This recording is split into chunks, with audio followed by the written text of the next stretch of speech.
Saudi अरब के बारे में एक वक्त वो था कि कोई कुछ सुनना बर्दाश्त नहीं करता था, लेकिन अब सऊदी अरब का असली चेहरा दुनिया के सामने आ गया है और अल्लाह का शुक्र है कि लोग सऊदी अरब की सरकार का दोगला रवैया पहचान रहे हैं। मोहम्मद बिन सलमान की औकात दुनिया खुद समझ रही है। सऊदी अरब का नंगापन मैं आपको बताना और समझाना चाहूँगा एक बार और।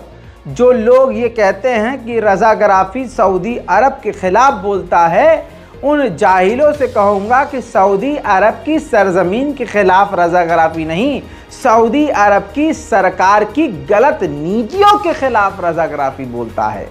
वरना मोहम्मद बिन सलमान इतना कमज़ोर नहीं है कि इज़राइल की आंखों में आंखें डाल के उसकी औकात उसको याद न दिलाए। लेकिन ये तो भाई खून में होता है। मेरे दोस्तों, जिसकी नीयत ही ख़राब हो, जिसकी नीयत में लालच हो, वो इंसान मजबूत हो ही नहीं सकता। मेरे दोस्तों, अब तक तो ये हवा में बातें हो रही थी, अब तो इन्वेस्टमेंट मिनिस्टर जो सऊदी अरब के हैं, उसने इस दौरान जहां हर 10 मिनट में एक बच्चा मारा जा रहा है, बच्चे, बूढ़े, बुजुर्ग, महिलाएं मारी जा रही हैं, अस्पताल से लेकर यूएन के इंफ्रास्ट्रक्चर भी उड़ाए जा रहे हैं, खून की नदियां बह इस तरह रही हैं, प्यास को हथियार बना रहा है और पानी जा रहा है गाज़ा के अंदर, तो पानी को भी निशाना इज़राइल बना रहा है।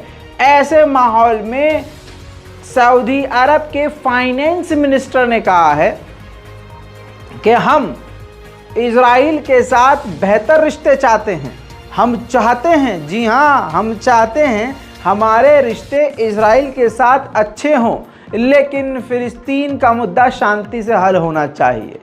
दोस्तों, खुदा की कसम, बेगैरत से बेगैरत और कमज़ोर से कमज़ोर मुसलमान भी ऐसे मौके पर यही कहेगा कि अब चाहे कुछ भी हो जाए, इस इज़राइल से हमारा कोई रिश्ता नहीं है। लेकिन बेगैरती और नंगापन सऊदी अरब का आप देखिए कि इस दौरान भी जहां खून की नदियां गज़ा में बह रही हैं, ये कह रहा है कि हम अभी भी इज़राइल के साथ रिश्ते अच्छे रखना चाहते हैं। सुनिए एक एक जुमला minister of investment of Saudi Arab. That was on the table, it remains on the table, and obviously the setback over the last month has brought that, has clarified why was Saudi Arabia so adamant that resolution of the Palestinian conflict has to be part of a broader normalization in the Middle East, which again goes back to the Arab peace plan that was put forward by Saudi Arabia decades ago, that saw a way forward for a normal Middle East where all countries in the Middle East would have normal relationships and would be focusing on economic prosperity, which is the common theme today. अल्लाह अकबर। समझ में आ गई बात? क्या है Saudi अरब? असलियत दुनिया के सामने है। एक तरफ बच्चे मारे जा रहे हैं, खून की नदियां बह रही हैं, भूख और प्यास को इज़राइल हथियार बना रहा है, वहां लोग भूखे मर रहे हैं। और सऊदी अरब में क्या हो रहा है ये देखिए दोस्तों, गाज़ा में लाशें गिर रही हैं और सऊदी अरब के रियाद में अय्याशी हो रही है। नाच गाना, वहाँ वेश्याएं नाच रही हैं, नचनियाँ नाच रही हैं, बिस्तर गर्म हो रहे हैं, शराब चल रही है। ये सऊदी अरब है।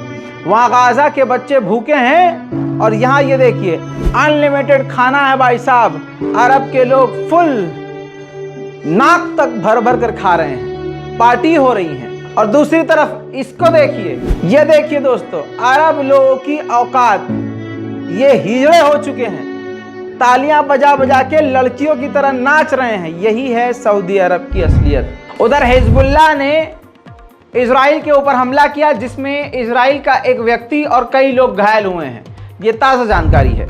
अब यूरोप के लोग साफ साफ कह रहे हैं कि अगर आप फिलिस्तीन के मुद्दे पर बात कर रहे हो तो यूरोप में फ्रीडम ऑफ स्पीच नहीं है, क्योंकि दोस्तों वहाँ फिलिस्तीन के मुद्दे पर बात करने पर और फिलिस्तीन को सपोर्ट करने पर ही लोगों को गिरफ्तार करके जेल में ठूसा जा रहा है। मेरे दोस्तों, इसके अलावा इजराइल ने 64 फिलिस्तीनियों को वेस्ट बैंक के इलाके से फिर से किडनैप किया है।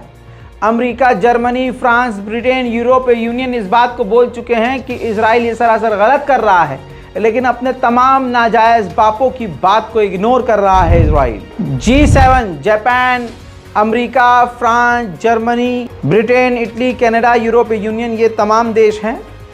इन देशों की मीटिंग हुई, इसमें भी वही बात बोली गई कि इजराइल को अपने बचाव का पूरा अधिकार है, लेकिन साथ में उसको ह्यूमैनिटेरियन एड पहुंचाने की इजाज़त देनी चाहिए।